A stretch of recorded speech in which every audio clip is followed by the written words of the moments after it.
Jamie. I'm Brent. From the Stevens Tractor Company.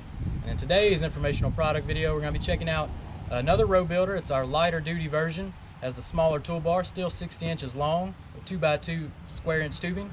And it's got our 14-inch disc killers, just an overall smaller version of the heavy duty row builder.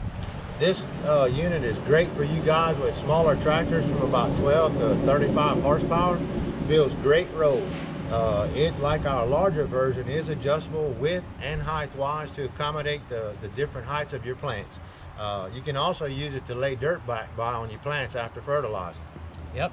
So, and it's also available in the red, green, and the orange colors. Your choice. So if you'd like more information about this product or any of our other products like the heavy duty row builder in the previous video, go check that video out. And you can come visit the store here in Coushatta, Louisiana. You can call us on the phone, and you can visit our website at stevenstractor.com. I'm going to drop all that information in the video description box below. Don't forget to like and subscribe. We will be back with more videos real soon. And follow us on Facebook and Instagram at the Stevens Tractor Company. As always, thanks for watching. Have a blessed day. Last pound.